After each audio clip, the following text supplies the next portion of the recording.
In 1981, David Marquet graduated the U.S. Naval Academy near the top of his class and spent the next 18 years serving at various places around the world. Then in 1999, he got the incredible honor becoming the lead in his own U.S. attack submarine, the USS Santa Fe, which was a tremendous honor, but at the same time, there was a bit of a hitch.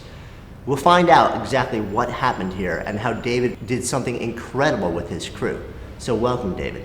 Thanks, it's great to be here. Before we dive into that story, something's on my mind, and I'm sure very few people watching this have ever been in or actually lived in a submarine. We're in New York City right now, so the closest my experience has been walking through the old Growler sub, which is, over on the pier, which is, what's that, 50, 60 years old at this point? Yeah. And that was very tight, very confined. It was, insanely claustrophobic.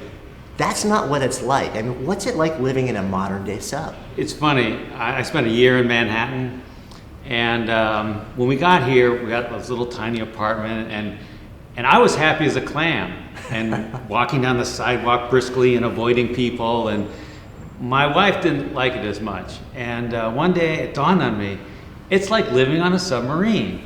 You get your own sense of space, you respect the people around you and their sense of space.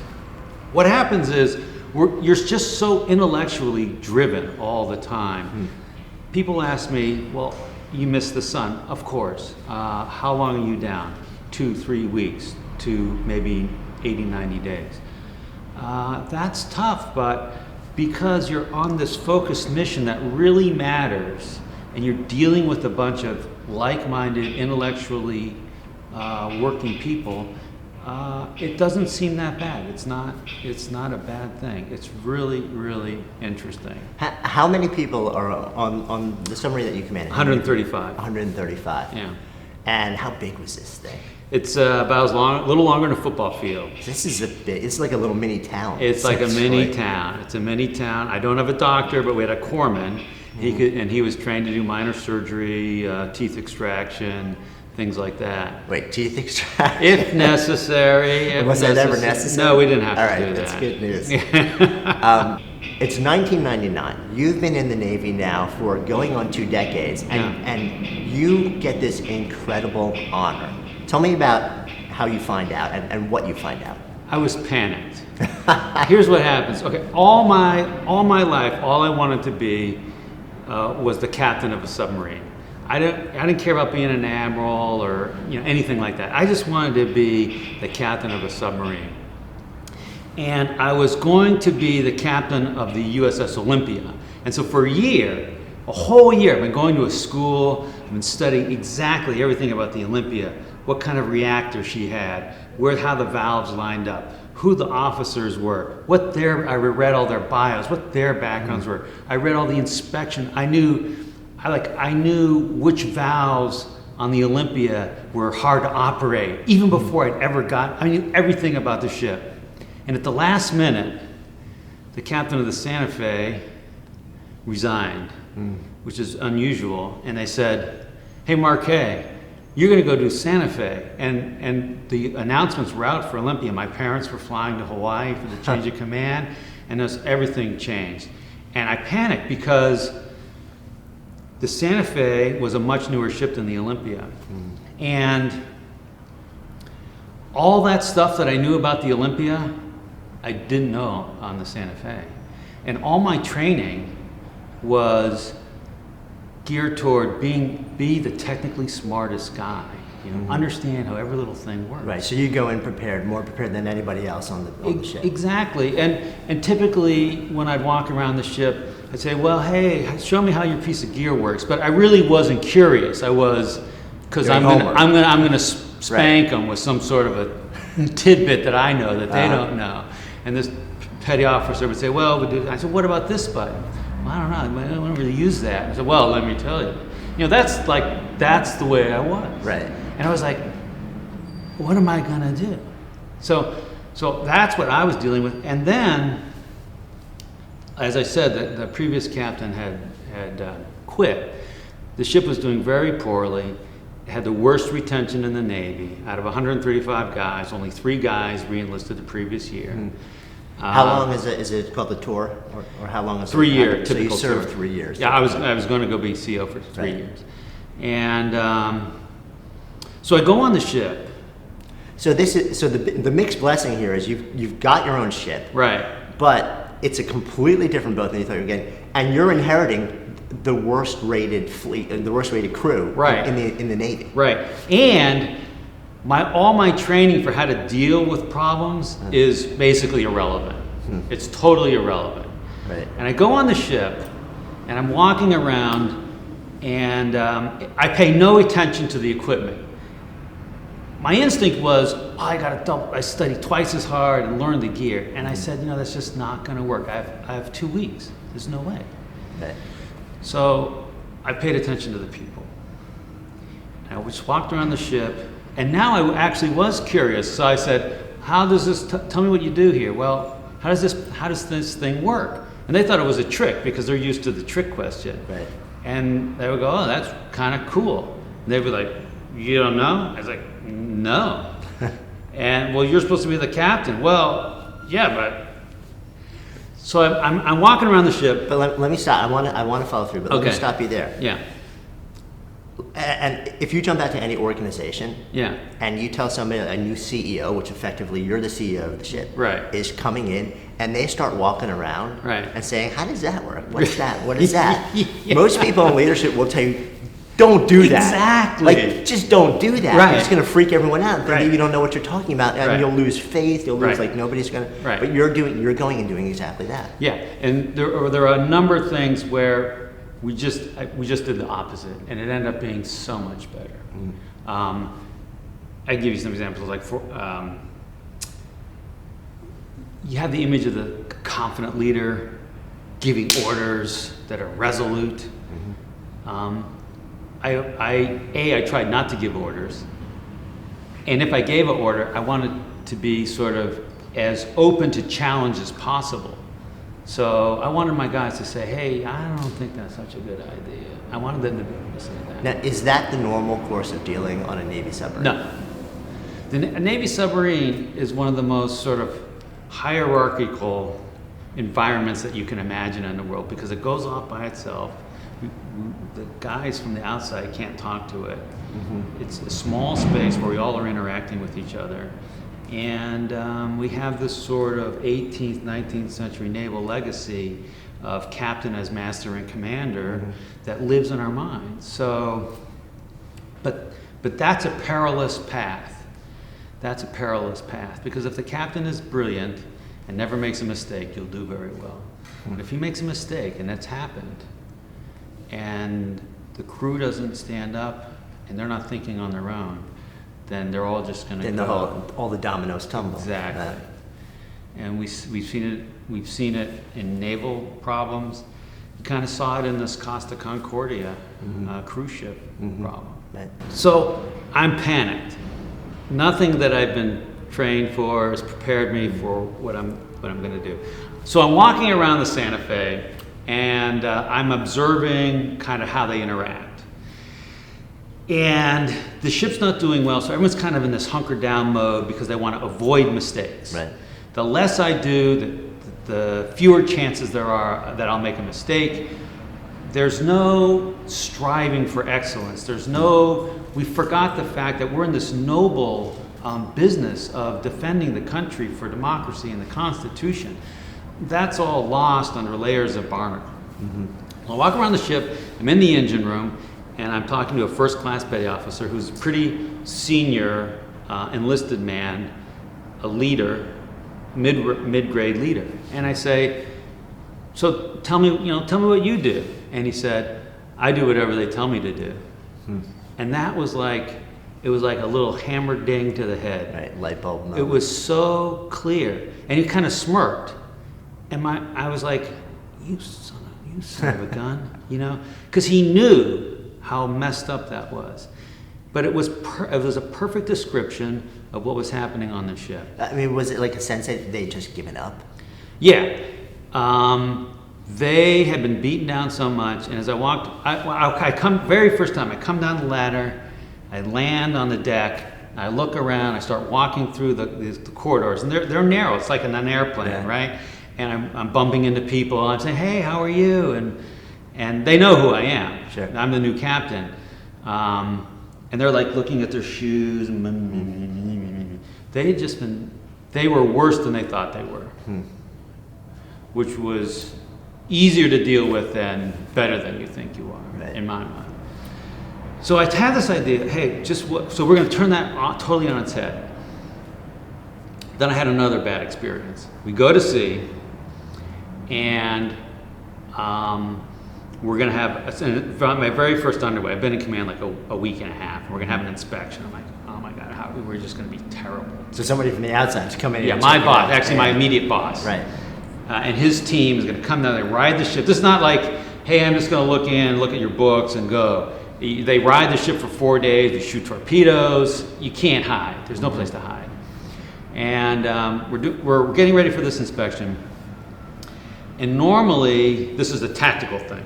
So normally, you spend a lot of time doing tactical drills. Right. But you don't want to only do tactical drills. You want to send the signal, hey, we're going to do tactics and engineering all the time, just because you can't just go for inspections. You have to go for just operational excellence. So the whole idea was we're going to go from avoiding mistakes to being operational excellence. So the engineer says, well, I want to run a drill. I want to repeat that for a second to make sure the whole idea was that you go from avoiding mistakes to operational excellence. Right. It's a massive chasm. Exactly. It's totally different. It's a flip. Because here's the problem. If you go to any organization, they probably won't say their objective is to avoid mistakes. Although there's some QA kind of things where that's an objective. But when you ask the middle level guys what they're really motivated for, it's this avoidance of mistakes. It's a loser's game. There will always be mistakes. Right. You can achieve excellence. Right. But perfection is impossible. And so you always feel bad.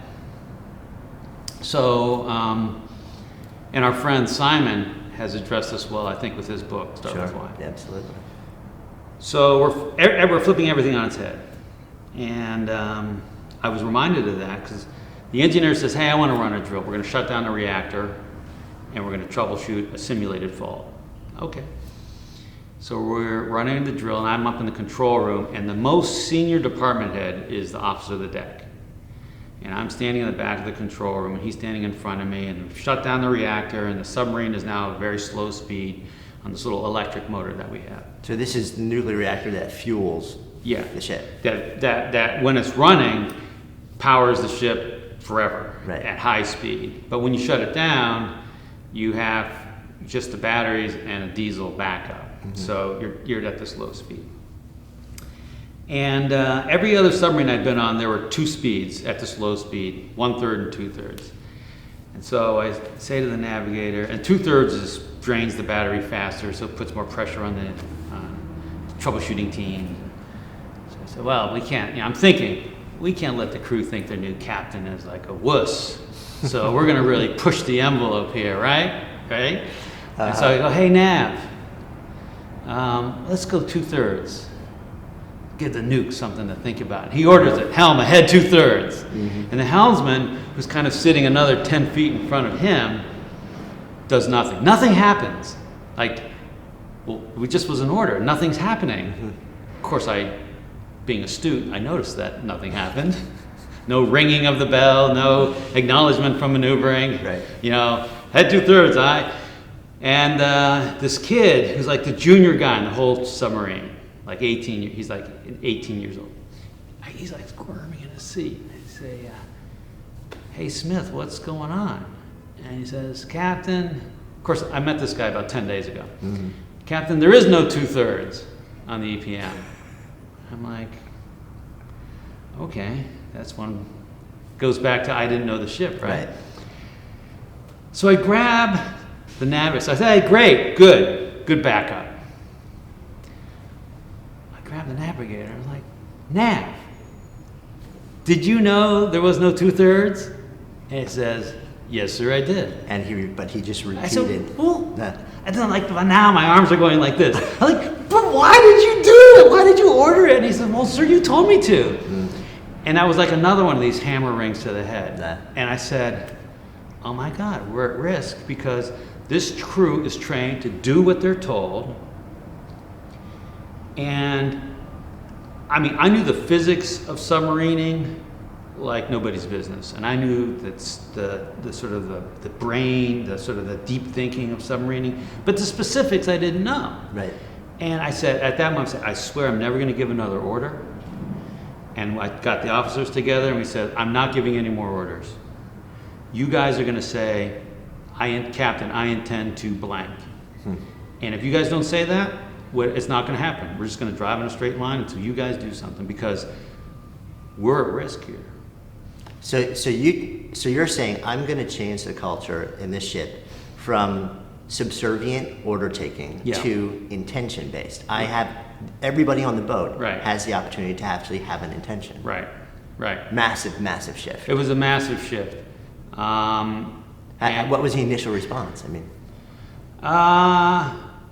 you know what? There was like initial skepticism, like, well, you don't really mean it. But then almost immediately, like 36 hours, they loved it.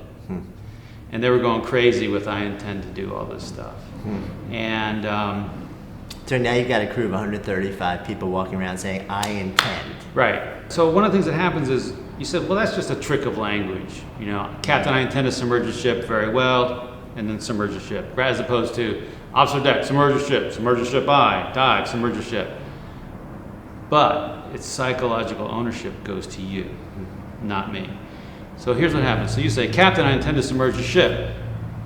And I'm thinking, I'm wondering, are we safe to do it? And I say, so Nav, tell me, what do you think I'm thinking right now? And he says, well, you're probably wondering if it's safe and appropriate to submerge a ship. Bingo. So why don't you convince me that it is? Right. Captain, I intend to submerge a ship. Santa Fe is in the water that we own. All men are below. Hatches are shut. You know, important things like that. Right. I've certified the evolution with my team. We're ready to submerge. Great. So what's happening now is, not only do they have psychological ownership, but they have to think, okay, what is the guy above me? What is he wondering? So there's no leadership development program in one of these organizations. The way you run the organization is the leadership development program.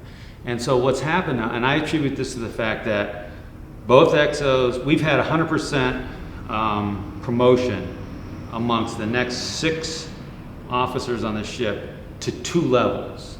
So that's 12 for 12, and the typical, each one of those is about a 50% cut. So it's like 2 to the 12th probability that this just happened.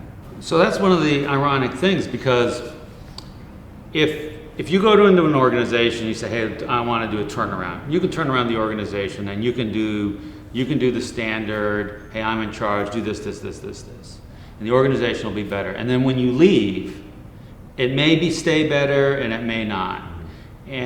But what we find when you shift to this leader idea, where instead of dividing the world into leaders and followers, everyone is just a leader and thinks of themselves as leaders and acts as leaders.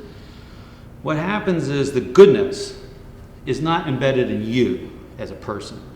It's embedded in the people and the practices and what everyone does. And you leave, you go away, and these guys survive on. And for a military unit, that's a real thing. The captain might get killed, he might have a heart attack, or it might go out of the picture, or just at the end of 3 years you're going to transfer. And so 10 years later, we now know that this was successful in ways that we didn't know initially. So really, describe to me the success. What happened? Well, here's a couple things. So first of all, the ship continued to do well long after I left. Which was very... How well? I mean, so you started out at the worst rated crew. Right. And we went, and within a year we had the highest retention. There's an award that you give to like the best ship in the squadron called the Battle E Award. So we won that, and then the ship won it 4 times in the next 10 years. and there are 6 ships in a squadron. So Right. by average, it was. So that, by any measure, that is a massive, massive turnaround in culture and mindset and Right. performance. They never won it before. Right. In the 10 years of the existence of the ship, they went from 0 in 10 years to 4 in 10 years. Retention flipped. There was an award for the best chiefs quarters. The chiefs are the sort of the senior enlisted guys. That's sort of the backbone of mid-management. Santa Fe won that for 7 years in a row.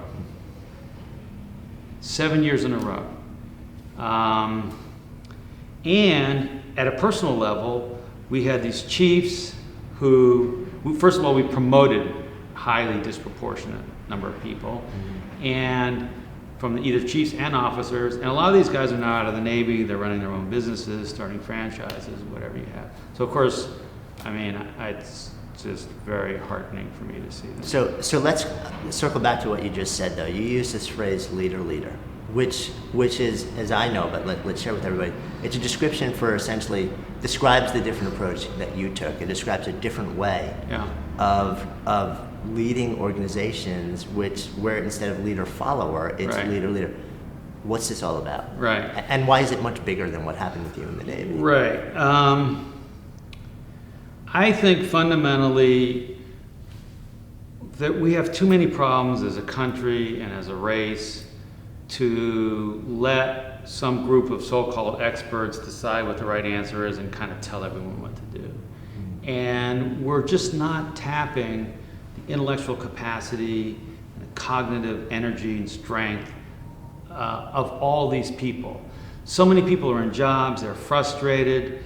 We have a situation now where we've had this sort of frustratingly high unemployment now for 30 months or more. So you would think the people who actually had jobs would be happy to have them. Not so. This job satisfaction is an all-time low. How can that be? Right. The problem is that we're applying this image of leader-follower. We're gonna tell you what to do in a world where what you do is primarily intellectual, and so you're voluntarily giving of your energy, your intellect, your cognitive abilities, and we're just not, if I'm going to be told what to do, I'm going to give you, 10%, 20%, 30%, but if I'm voluntarily, with passion, signed up for the cause that we agree on, there's 3 components. The bridge is control. You have to divest control to your people. And it's uncomfortable. The 2 pillars to divesting control are technical competence and organizational clarity. So when I go to a CEO, I said, "Why are you making these decisions?" "Well, I'm the only guy who can do it." And I start peeling back on that. I say, "Well, what about John? He seems pretty competent. He seems like a good guy." He says, "Well, it comes down to 2 things. Either he doesn't have the technical knowledge that I have, and I'm talking about pretty technical things like the Fukushima reactor plant. Maybe he doesn't understand the pressure-temperature relationships in a reactor 6 hours after it shuts down from a certain power. I mean, actual Right. technical issues. Well, you could solve that with training. Or you say, he just doesn't really understand what I'm trying to do with this company, which is an issue of organizational clarity, Right. which you can solve also. So when you go to this mode, it's ultimately going to be easier and better for you, but initially there's this hurdle because it's harder. Because if you just have people who are robots and they're working on an assembly line, it doesn't matter making tanks, airplanes, cars. It doesn't matter what the goal of the organization is. They're just doing what they're told. But now when you're saying you have to make a decision, I'm now trust you to make a decision. They're making decisions against criteria that are couched in what are we trying to do, and am I technically correct? And so you have a burden of raising that level within your whole organization. And that's why we got in trouble. Because I was all liquored up on giving people all this control, and I was like, woohoo, and everyone loved it. Okay, so control without competence is chaos. Right. And we had some chaos. It actually got worse. We did well in this inspection, but then we made a couple of mistakes which could have potentially injured people. We had a problem with hooking up some electrical cables, and we had a problem transferring a weapon around. Pretty significant. And fortunately, the guys above me sort of saw past that and gave me enough room to kind of continue these initiatives. And So it was a matter, you had to build up the technical. correct, because I was like going to a bunch of people who'd never really been making decisions. Okay, now you make a decision Right. about how are we going to load this weapon and all that kind of thing. And so they made mistakes, and when we dug into it, they just didn't have the technical background, and so we were training fools. Mm-hmm. So in the military, we love briefings, right? We've all seen the movies where gather around the map, and there's this map, and the general's sitting there. Okay, Patton, you'll take your army here. Anyone have any questions? There's never any questions, right? And they go. So we said we're never going to do a briefing. There are going to be no briefings. Why? Because a briefing is active for the briefer. Everyone else is briefed. Mm-hmm. The psychological responsibility for being at a briefing is simply to physically be there. Right. So we're going to say we're not going to have briefings. What we're going to have is a certification. So here's how it would go on Santa Fe. Okay, the enemy is there, blah, blah, blah. We're going to have to submerge the ship. What's the plan? What's your job? And initially it didn't go well. So we told everyone, hey, we're going to shift this certification thing. You need to know your job. So we'll try it again tomorrow. All right, we're going to submerge the ship. What's your job? What do you do? I don't know. What? I thought we explained we're going to do. It says, well, I knew we were going to submerge the ship. First thing is, I didn't know we were going to submerge the ship. So the next day, I knew we were going to submerge the ship, but I didn't know I was going to be here sitting at this. I thought I was going to be over there. I can tell you what that guy does, but I'm sitting here. So it puts a burden on the management to communicate to the crew what we're doing and what their role is. But once that happens, you walk around the ship and these guys would be like on their free time, studying. Hey, tomorrow we're going to submerge. What's my job? What could go wrong? If that valve doesn't open, what's the backup? How will I know? What indicators will I look at? So now I got 135 guys thinking ahead, studying on their own. Not because I'm telling them, you got to study, but because they wanted to. And they also realized that technical competence was the key to allowing them to have control. Everyone wants control. Everyone say, hey, I can make that decision. You say, okay, great. We're going to have this course. You can come or not come. Once you graduate, though, you now have the ability to make more decisions. You will now instead of just making these low-level decisions, you can make bigger decisions.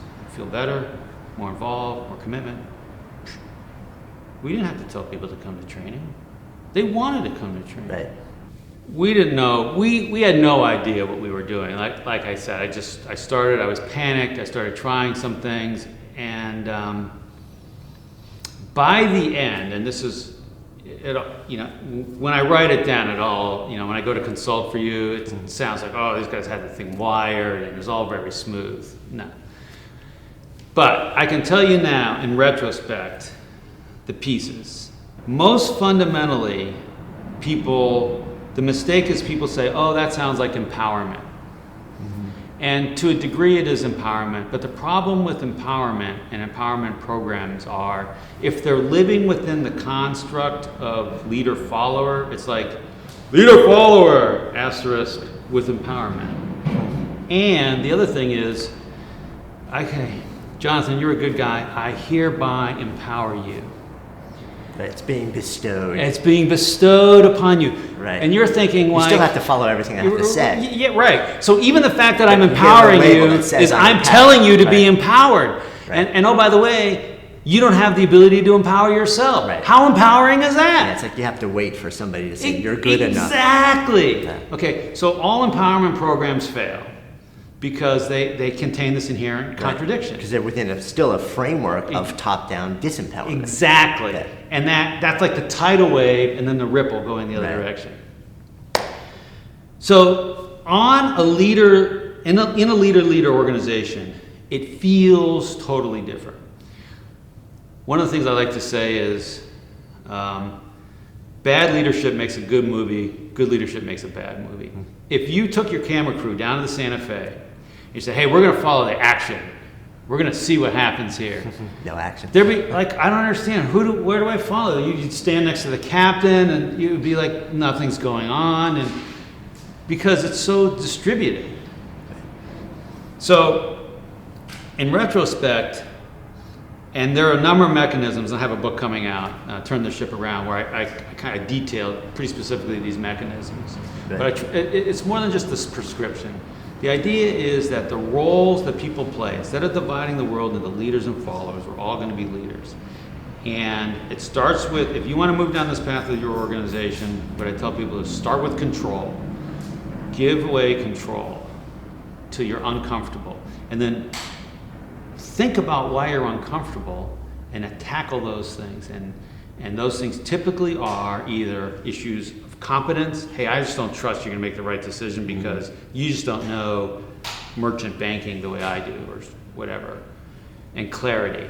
You just don't get what I'm trying to do with this company. Right. And both of those are they're tough, but they're solvable. And the benefit is when you do that, stand back, man, because your people are just going to take off. Right, and everybody starts to rise up because that's genuine empowerment at that point because they have Exactly. the technical background and they understand where they're going Exactly. and why. Yeah, I love that. And So, and this isn't just about submarines. This isn't just about business. Right. It's about life. it's the way humans interact. And I'm really glad you brought that up because like, oh, well, you did a submarine and blah, blah, blah, blah. It doesn't apply to me.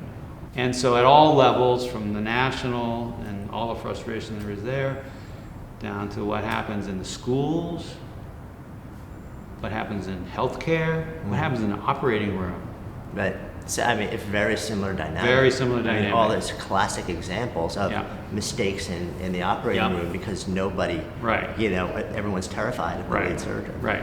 In the cockpits, now there have been some studies now about how the cockpits and certain cultures were adverse to speaking up and how they'd rather die than crash than. And so there's been some good work there. And so I think when you sort of tie all that together, the conclusion is that this what worked for 10,000 years, I don't say it doesn't work, I just say it's holding us back. And So essentially, we've reached a point where the way that we operate, the way that we interact has changed much more from as we were talking about before, this a visual, we can see what's going on type of thing, to a knowledge-based thing where a lot of the process is internal. Right. And so our paradigm for leadership, for operations, for growth, for Yeah. performance, for success has to evolve along with that. And that includes, to a large extent, clarifying, training on a completely different level, and then saying, okay, we have a true culture of empowerment here where, from the bottom up, we want you to say, I intend, right, and then go and do it. right. That. And it's scary because there's still accountability, and I was still responsible if the ship did badly. So I was responsible, but not in control. Right. And that's, like I said, I was panicked. It was scared the crap out of me. But you end up at such a better place that.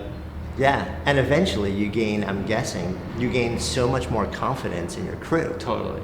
Because they start to rise up and perform at a level they've never performed it before, Yeah. and they've got to love you for that because all of a sudden they feel like they take ownership, like nobody's given them ownership before. Exactly. Fast forward a year. I'm on my submarine. I vowed not to give orders. I've been doing a pretty good job. We're doing an operation with the SEALs. We've launched a SEAL team into the beach, and now it's a couple days later, and they're coming out in their little Zodiacs. It's the middle of the night, no moon, pitch black. Submarine's on the surface. We're waiting for these guys. We hear, I'm wandering the ship, seeing what's going on. It's quiet. Pick this place.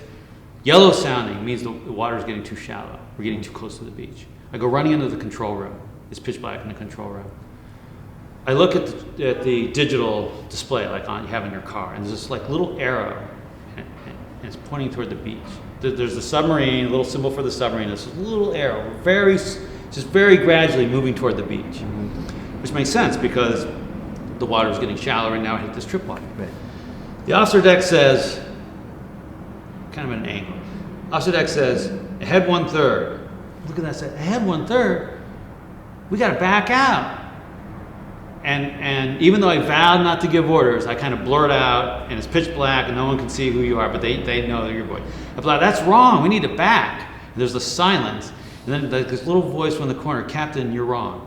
Captain, you're wrong. And at that point, I got really smart and I said nothing. I just shut up and I looked at it.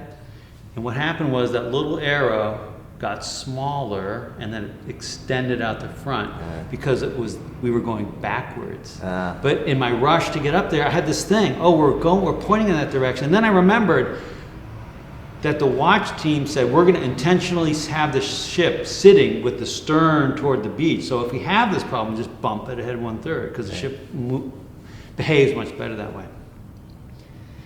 And had I sort of reacted to the kid telling me I was wrong, like, who are you to say the captain's wrong? Or had the kid not had the gumption, and had we not had this culture where it was okay, there was this culture of trust, it was okay to say, Captain, that's a harebrained idea, we would have screwed it up.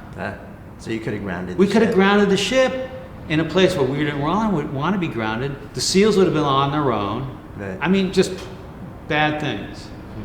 And so, of course, I went over to that kid and congratulated him and thanked him and that he got it. And it's a great story to wrap it all up because it just illustrates, we're, as human beings, we're pulled to not want to do that, but we've got to trust the process and build it the way it is. The force is strong. Yeah. The dark Thank you so much for your time. It's been a great It's been a lot of fun. conversation. And you've got a book coming out at some point. Turn the Ship Around. It's being published by Greenleaf Publishers. It's Awesome. coming out in August. Great. Thank you so much. John.